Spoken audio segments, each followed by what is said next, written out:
Hey guys, I'm Danny McMahon, and this is Breaking the Habit.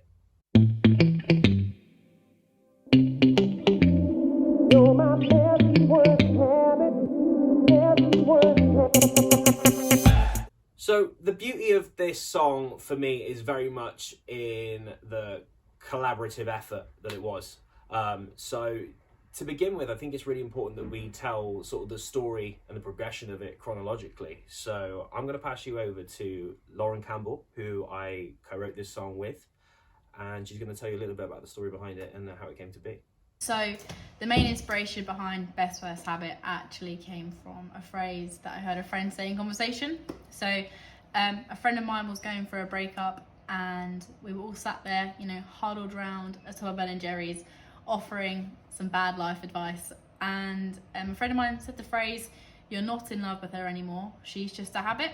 And as soon as I heard that phrase, instantly my brain was like, that's a song title, and I wanted to turn it into a song. So whilst everyone's talking, I kind of slid my phone out of my pocket and pretended like I was still listening to the conversation, and I just wrote "somebody being a habit" in my songwriting notes, and I left it, and I said, right, I'm going to come back to that and write a song. And later on that day, I was doing the washing up, and I was scrubbing this pan I should have washed yesterday, and I came up with a melody that you hear in the song, that basic hook.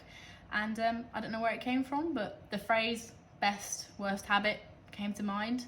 I took that quote that I heard a friend say, and I really wanted to think, what does that quote mean? What's the story behind that quote? And I really wanted to write a song about somebody being a habit to you. And often, there's many habits. People can be addicted to cigarettes, smoking, drinking, I don't know.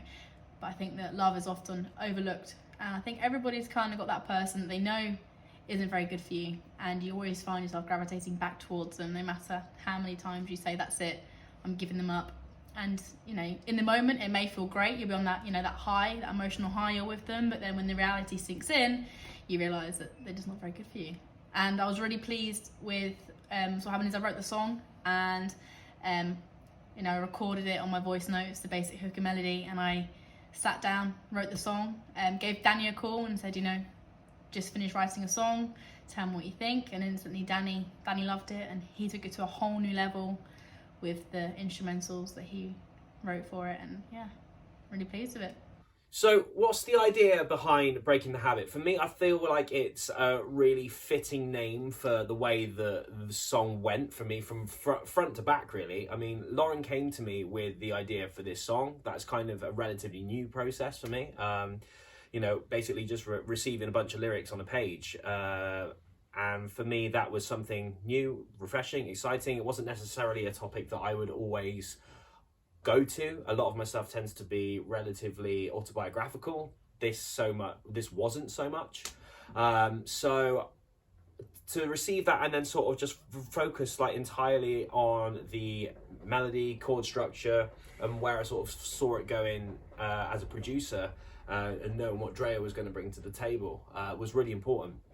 For me. So that's kind of where the vibe of the song started to introduce the chord sequence. There was two sort of main elements for me that are kind of brought to it, and that was the first one was the initial chord progression, which is that you're my best worst habit, you're the marble I set on my lips. I start to trip, the needs when that's killing. So baby, I just gotta have it. Oh, you're my best worst habit. You're my best worst habit.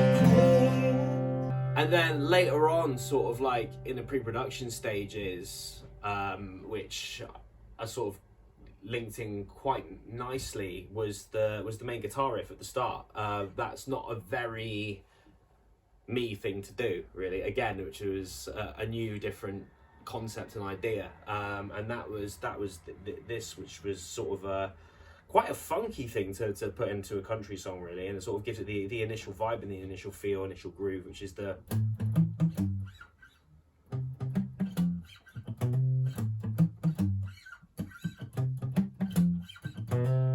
So just that, and that kind of got the ball rolling for us, really, with this one. And as I say, set the idea for what the production was going to be. And the idea for this song, and hence why we've called this whole thing Breaking the Habit, is literally about sort of new ideas, pushing boundaries. We're going through such a mad time at the moment. And for me, I thought, well, there's no better time to put out something new, something different, something fresh, really, because, you know, as I say, we're all pretty bored of doing the same old thing day in, day out. So for me to bring something new and different to the table was exciting. So very often as an artist, as a songwriter, you are absolutely your biggest critic. But one thing I've loved about this tune with that in mind is before anyone's heard the song, and I was exactly the same, when Lauren sent me these lyrics over, I just saw those 3 words next to each other, best, worst, habit. I was like, that's cool. And that seems to be the vibe that people are picking up on. Really like the hook idea, really like the concept. And I think it's where the sort of like the relatability element of it. And for me, that's what focuses this song, you know, regardless of, you know, what production choices we've made all the way through the song. That's what roots this song very much still in country music for me, is the idea and the concept behind that lyrical content, and it being a very relatable concept and a relatable topic that people can really sort of draw from. One of the most important things that I feel that you can do as a professional musician, not even just as an artist, is to build a team of people around you that you absolutely would fundamentally trust with any decision that you make. And for me, Drea, my producer, Puzzle Maker Studios, is definitely that man. We've worked together for so long now on so many different projects, and you know, as I say, from Dot, we've every release that we've put out has been produced by him. And you know, for me, he was the guy that sort of really pushed me in the direction to go, Danny, this is definitely the one that you should be going to. We sit down and we listen to so many different artists, and we kind of go, what is it that we love about Keith Urban, Sam Hunt, Dan and Shay, Fillmore? And that is that, you know, consistently those guys are always pushing the boundaries with their production, you know, but at the center of it is really well crafted, good songwriting. So that was kind of the direction that we wanted to go in. And as I say, Drea consistently throughout this period was able to, you know, push me and this song in the right direction to, you know, make sure that everything was fulfilled the way we wanted it to be. With this being Danny's 9th release overall between singles and EPs, I knew that when we were going to approach the production of this new single, that we had to do something slightly different from what we've done before. Just because, you know, artists have to progress not only in their songwriting but also in their production. And also one thing that we're always very, very aware is where the market in Nashville is going as well. And so it was time for us to do something that was pushing the boundaries a little bit more, and that was not only like drawing in from the traditional country side, but also very much take into consideration the more pop electronic feel that a lot of artists are doing at the moment. Latest example that would be like Fillmore's last album, for example. And so when we started looking at the production in the pre-production session, I remember Danny came up with the guitar riff pretty much straight away, and so I knew, okay, this is our chance, like, to really, you know, go for it and like fully embrace that more electronic side. And so my first instinct, I usually always after we lay down like a guide track, it's usually an acoustic guitar track, although in this case we pretty much straight away went with electric because the riff worked better on electric. And straight away I just approached the beat next, and so in this case I kind of thought it'd be cool to sort of draw from the hip-hop like tradition, so go with the 606, 808 kind of style drum machine, and came up with this beat that then pretty much ended up like staying on the song, because normally when we do beats in pre-production they then get replaced by real drums, but in this case we thought, right, let's go with it and have like an actual sort of process beat throughout the whole verse. And I'm just going to play a little snippet of it now.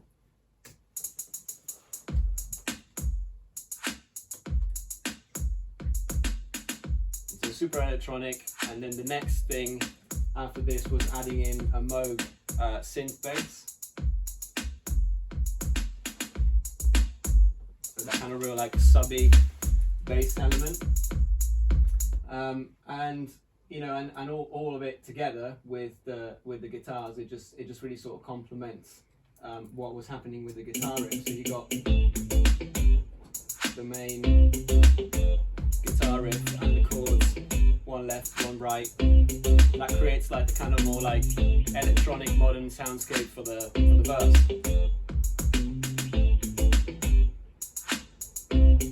And then to push things even further and really go into the sort of pop side of country production, we brought in some vocal samples. So I just took the lead vocal, did some reversing and chopping, and we came up with this at the beginning.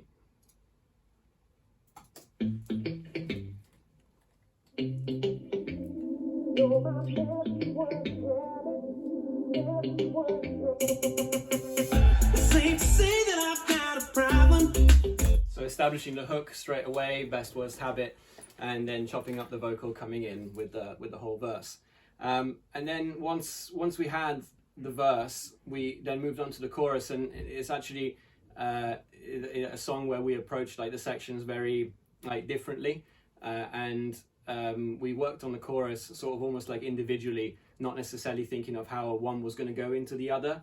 And so the chorus is what you would expect in a way Danny to do. It's more down the you know, the tried and tested, so to speak, like Danny sound, and we made sure that that's where we were going to bring in the more country elements. So we, in pre-production, we played in a banjo, some kind of more high, like there was like some capoed acoustic guitar parts that kind of resembled a mandolin sound. And then we gave free rein to Brad Harper, steel player, to do what he felt was right for the song. And he came back with this incredible track where basically he filled in every single gap, like in the vocal melody, and pretty much like riffs with the vocal during the chorus, and that then very much establishes the country sound. And so at that point, just needed a bridge linking section to go between the super electronic verse to the more country pop chorus, and there you have it, really. So when it got to production, that's when we normally bring in the session players, to usually drums, bass, keys, and then, like I said, we had steel remote.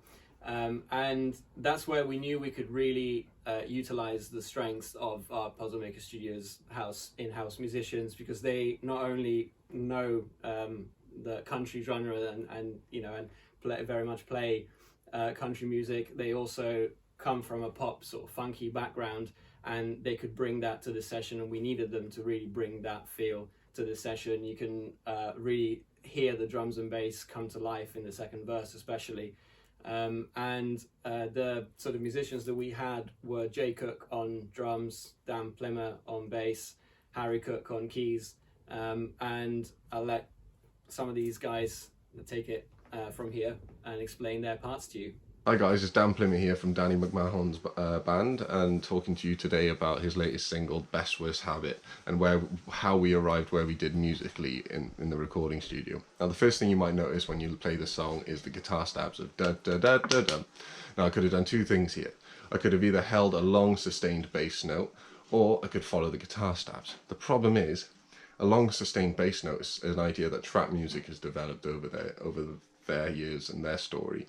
And the last thing you want to do is confuse your audiences, especially on a single when you have no context with a song before or a song after the song we're talking about. So it was better if I just follow the stabs, which may not be a very creative thing to do, but sometimes, especially as bass players, we just got to play what the song needs, even if it's extremely simple. Now, when we talk about the chorus in Best Worst Habit, the main thing I wanted to do was push home this driving focus of a heartbeat. And the way this can be done, something Latino music has done, is they've got a thing called clave in Latino music, and you hear this clave in every pop song at the moment. Now if I'm going to play you the 4 to the floor beat rhythm, 1, 2, 3, 4. I'm going to clap you a clave. 3, 4. That's a clave. Oh, it's a pattern going on top of a beat of 4 to create a danceability, a sway, a swing. Now, what Danny's tune has is a nice natural heartbeat. It's very similar to a clave. So this is going to be the clave of Danny's song, Best Worst Habit. Counting 2, 3, 4.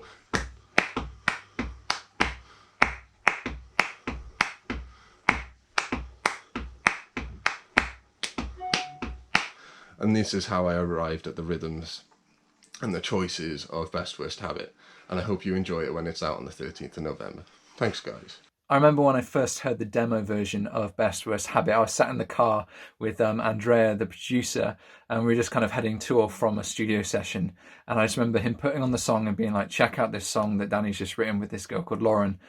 He was really excited about it. And I remember just putting it on and me being like, wow, Danny has to record this song. This has to be his next single. And I was so excited when Danny let us all know, everyone that was involved in the recording process, let us know that that was going to be the next song that he was going to record.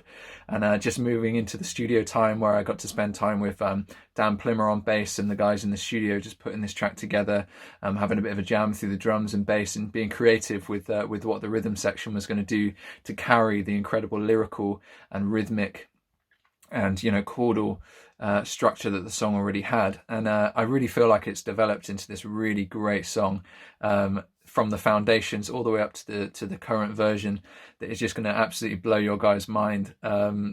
It's just such a great kind of like dancey, exciting country tune. It's a great song. Really, really, really grateful to be a part of it. And yeah, can't wait for it to come out. So guys, I want to say a massive thank you to everyone for tuning in to Breaking the Habit with me, Danny McMahon. Thank you so much to everybody who's pre-ordered the song. Thank you to all the radio stations, bloggers, reviewers who have got behind the song. But most importantly, I want to thank everybody who's contributed to creating this single. So massive thank you to Lauren for co-writing the song with me. Thanks to Drea for producing it with me. Thanks to all the musicians that got on board with it. Jay Cook on drums, Harry Cook on keys, Dan Plimmer on bass, and Brad Harper on steel. Thank you again for all your support and your continued support, and I'll see you on the other side. Thank you.